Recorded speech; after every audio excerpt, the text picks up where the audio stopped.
Okay, Bob, this is Dennis. I'm going to review your lesson from yesterday, 12/9. Today's Tuesday morning, the 10th. As you said at the end, you're getting there. And one of the things we want to do is, so you came to me with a smother hook, big curve to the left on the ball. So we fixed that. All right. What I think we're working with now, Bob, is some of the leftover behavior from that hook. So if you notice here,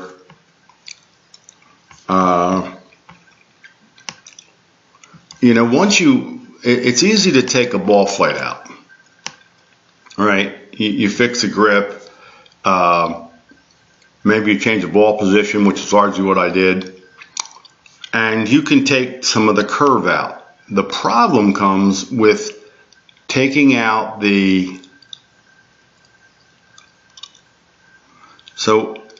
taking out the reactions to that old flight. So even in a practice swing here, you're pretty much bailing out of the shot. I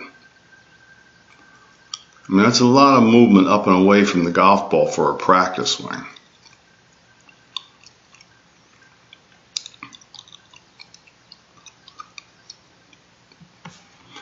So,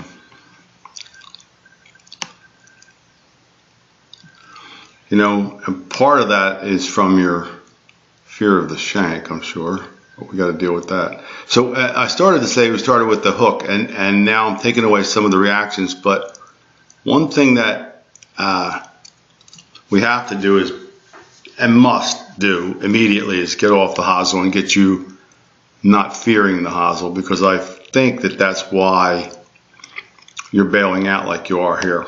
But if you notice, that contact's way out on the toe. Okay. So if I stop that, and so where we are there. So there's a couple things to look at here. The position of your head, your butt,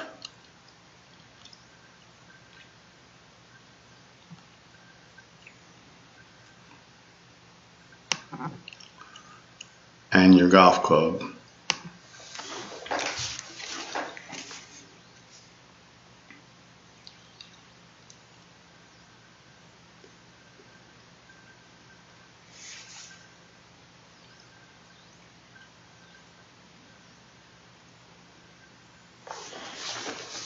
I'm just looking so I'm trying to keep you in your posture a little bit longer and make sure that, so in this case it adds up, but what I want to show you is next is a little different. So if you start there with this angle to the club and that lie angle to the head of the club, right?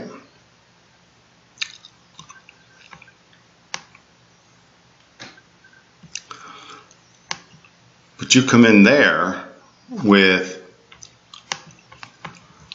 that club and that lie angle, you're going to hit the toe. So you've got a lot of forward body extension here, and it's pulling you back up here. Okay, so what does all that mean to you? Well, if you watch this next swing, you'll get a better picture of it. So I'm trying to keep you in your posture a little bit better.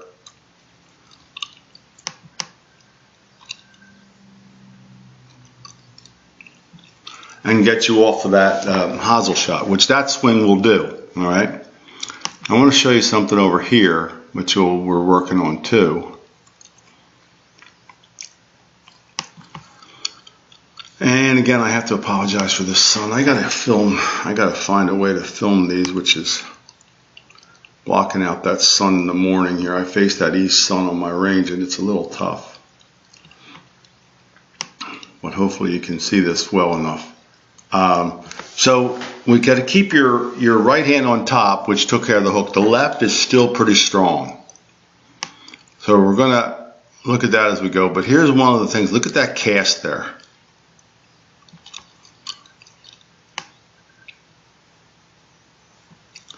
That's the right hand move that hooked it. So this club is already flying past your hands.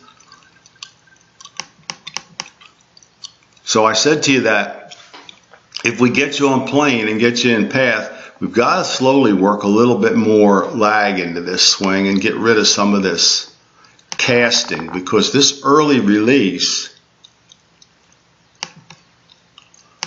is causing a lot of height on the ball, and it's causing fats and thins. Fat because if you don't bail out there, you're going to hit the ground. If you do bail out, you can hit the, you're catching it on the way up,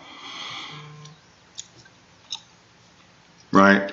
So you really should be at impact. When you're at impact, your hand should be over here by your left pocket.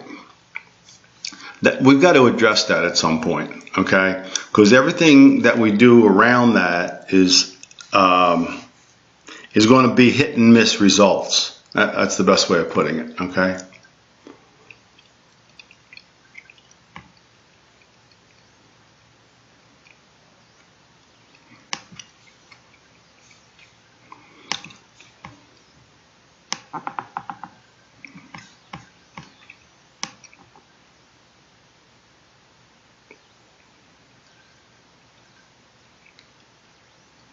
So your takeaway is really good. It's on plane. Your left arm's on your chest. You're keeping your posture, but everything that you're doing past that point is a little bit of a reaction to the I mean, that's way better at the top, right, than what it was. My goodness, it's in line with your hands. I started this thought as in reaction to this early release. So I want to make sure we keep this going for you and getting you down as low as you can to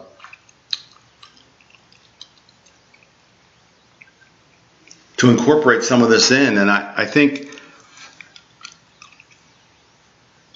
the only reason I'm hesitating is because I want to make sure that you're not on the hosel. That's all I can say. Because if you're on the hosel and we try to work more lag into this thing, it's going to get real weird.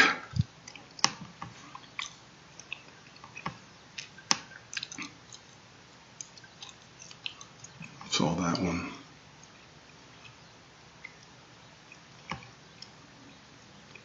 So.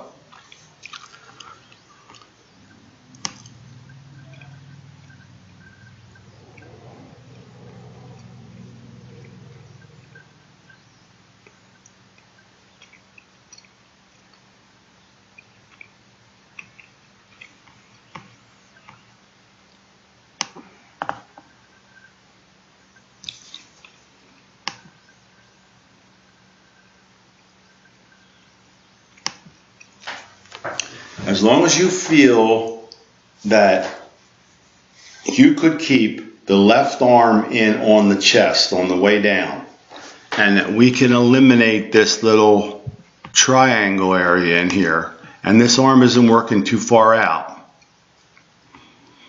And I think we could start working on a little bit of delayed hit.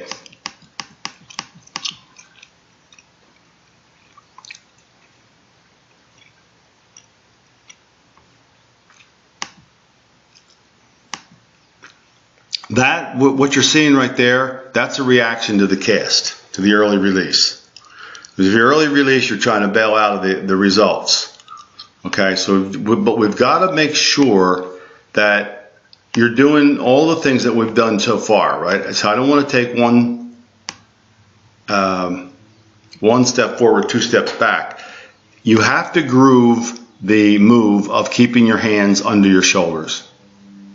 Okay, this club has to get real close to where you are. Your hand plane has to get real close to where you are before we can begin with the lag. And until we can begin with the lag, the hit and miss is always going to be a part of it, because you just can't cast the club that early. I'll show you what I mean.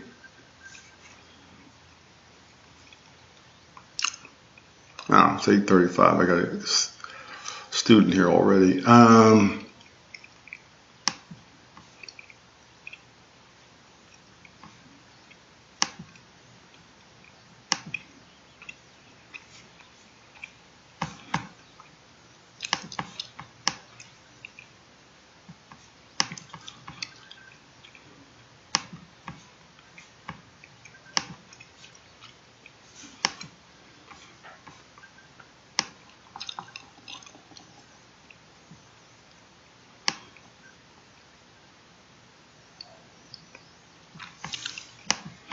Now this is what I'm talking about.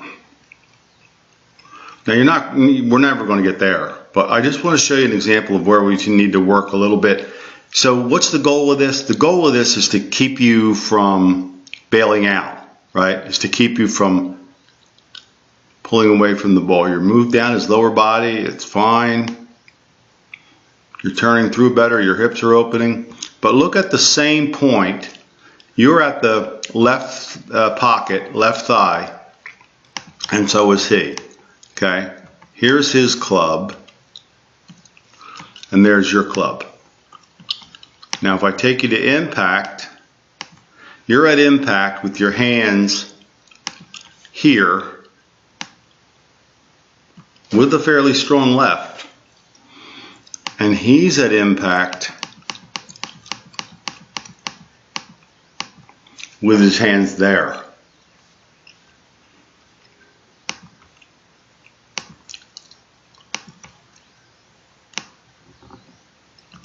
That's a big difference.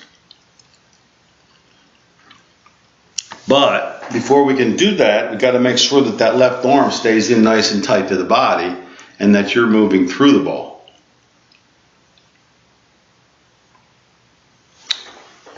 So, that's the reason for your inconsistency right now. That's the next stage that you've got to develop.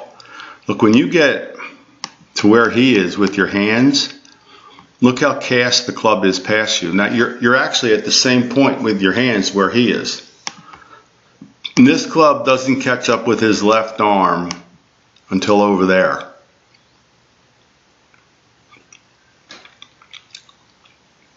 So he really moves the handle. He pulls the club through the ball with a lot of lag. And that enables him to stay right in his posture. So, we took care of the hook. We did what we had to do. I think the next step for you is that we've got to get rid of some of this casting in order for you to get more consistent, because casting is always going to lead to a body reaction of pulling away from the ball. Okay, that's where we're at, and I'll see you when you get back down here. Stay with